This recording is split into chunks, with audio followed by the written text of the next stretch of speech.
വിശുദ്ധ യോഹന്നാന്റെ സുവിശേഷം അധ്യായം 13 1 മുതൽ 20 വരെയുള്ള വാക്യങ്ങൾ.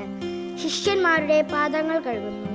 ഈ ലോകം വിട്ട് പിതാവിന്റെ സന്നിധിയിലേക്ക് പോകാനുള്ള സമയമായെന്ന് പെസഹ തിരുനാളിന് മുൻപ് യേശു പറഞ്ഞു. ലോകത്തിൽ തനിക്ക് സ്വന്തമായുള്ളവരെ അവൻ സ്നേഹിച്ചു, അവസാനം വരെ സ്നേഹിച്ചു.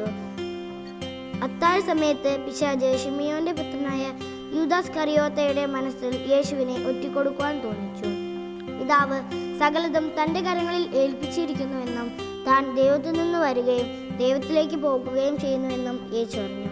അത്താഴത്തിനിടയിൽ അവൻ എഴുന്നേറ്റ് മേലങ്കി മാറ്റി ഒരു തൂവാലയെടുത്ത് അരയിൽ കെട്ടി. അനന്തരം ഒരു താലത്തിൽ വെള്ളമെടുത്ത് ശിഷ്യന്മാരുടെ പാദങ്ങൾ കഴുകാനും അരയിൽ ചുറ്റിയിരുന്ന തൂവാല കൊണ്ട് തുടയ്ക്കാനും തുടങ്ങി. അവൻ ശിമയോൻ പത്രോസിന്റെ അടുത്തെത്തി. പത്രോസ് അവനോട് ചോദിച്ചു, കർത്താവേ, നീ എൻ്റെ കാൽ കഴുകുകയോ? യേശു പറഞ്ഞു, ഞാൻ ചെയ്യുന്നത് എന്തെന്ന് നീ ഇപ്പോൾ അറിയുന്നില്ല, പിന്നീട് അറിയും. പത്രോസ് പറഞ്ഞു, നീ ഒരിക്കലും എൻ്റെ പാദം കഴുകരുത്. യേശു പറഞ്ഞു, ഞാൻ നിന്നെ കഴുകുന്നില്ലെങ്കിൽ നിനക്ക് എന്നോട് കൂടെ പങ്കില്ല. ശിമയോൻ പത്രോസ് പറഞ്ഞു, കർത്താവേ, എങ്കിൽ എൻ്റെ പാദങ്ങൾ മാത്രമല്ല കരങ്ങളും ശിരസ്സും കൂടി കഴുകണമേ. യേശു പ്രതിവചിച്ചു, കുളി കഴിഞ്ഞവൻ്റെ കാലുകൾ മാത്രമേ കഴുകേണ്ടതുള്ളൂ, അവൻ മുഴുവൻ ശുചിയായിരിക്കും. നിങ്ങളും ശുചിയുള്ളവരാണ്,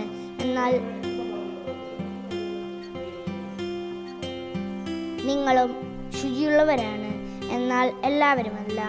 തന്നെ ഒറ്റിക്കൊടുക്കുന്നവൻ ആരാണെന്ന് അവൻ അറിഞ്ഞിരുന്നു. അതുകൊണ്ടാണ് നിങ്ങൾ എല്ലാവരും ശുചിയുള്ളവരല്ല എന്ന് അവൻ പറഞ്ഞത്. അവരുടെ പാദങ്ങൾ കഴുകിയതിനു ശേഷം അവൻ മേലങ്കി ധരിച്ച് സ്വസ്ഥാനത്തിരുന്ന് അവരോട് പറഞ്ഞു, ഞാൻ എന്താണ് നിങ്ങൾക്ക് ചെയ്തതെന്ന് നിങ്ങൾ അറിയുന്നുവോ? നിങ്ങൾ എന്നെ ഗുരു എന്നും കർത്താവെന്നും വിളിക്കുന്നു. അത് ശരി തന്നെ, ഞാൻ ഗുരുവും കർത്താവുമാണ്. നിങ്ങളുടെ കർത്താവും ഗുരുവുമായ ഞാൻ നിങ്ങളുടെ പാദങ്ങൾ കഴുകിയെങ്കിൽ നിങ്ങളും പരസ്പരം പാദങ്ങൾ കഴുകണം. എന്തെന്നാൽ ഞാൻ നിങ്ങൾക്ക് ചെയ്തതുപോലെ നിങ്ങളും ചെയ്യേണ്ടതിന് ഞാൻ നിങ്ങൾക്ക് മാതൃക നൽകിയിരിക്കുന്നു. സത്യം സത്യമായി ഞാൻ നിങ്ങളോട് പറയുന്നു, ഭൃത്യൻ യജമാനനേക്കാൾ വലിയവനല്ല, അയക്കപ്പെട്ടവൻ അയച്ചവനേക്കാളും വലിയവനല്ല. ഈ കാര്യങ്ങൾ അറിഞ്ഞ് നിങ്ങൾ ഇതനുസരിച്ച് പ്രവർത്തിച്ചാൽ അനുഗ്രഹീതർ. നിങ്ങൾ എല്ലാവരെ കുറിച്ചല്ല ഞാനിത് പറയുന്നത്. ഞാൻ തിരഞ്ഞെടുത്തവരെ എനിക്കറിയാം. എൻ്റെ അപ്പം ഭക്ഷിക്കുന്നവൻ എനിക്കെതിരെ കുതികാലുയർത്തി എന്ന തിരുവെഴുത്ത് പൂർത്തിയാക്കേണ്ടിയിരിക്കുന്നു. അത് സംഭവിക്കുമ്പോൾ ഞാൻ തന്നെ എന്ന് നിങ്ങൾ വിശ്വസിക്കേണ്ടതിനാണ് സംഭവിക്കുന്നതിന് മുൻപ് തന്നെ ഞാൻ നിങ്ങളോട് പറയുന്നത്. സത്യം സത്യമായി ഞാൻ നിങ്ങളോട് പറയുന്നു, ഞാൻ അയക്കുന്നവൻ സ്വീകരിക്കുന്നവൻ എന്നെയാണ് സ്വീകരിക്കുന്നത്, എന്നെ സ്വീകരിക്കുന്നവൻ എന്നെ അയച്ചവനെയാണ് സ്വീകരിക്കുന്നത്. നമുക്ക് പ്രാർത്ഥിക്കാം.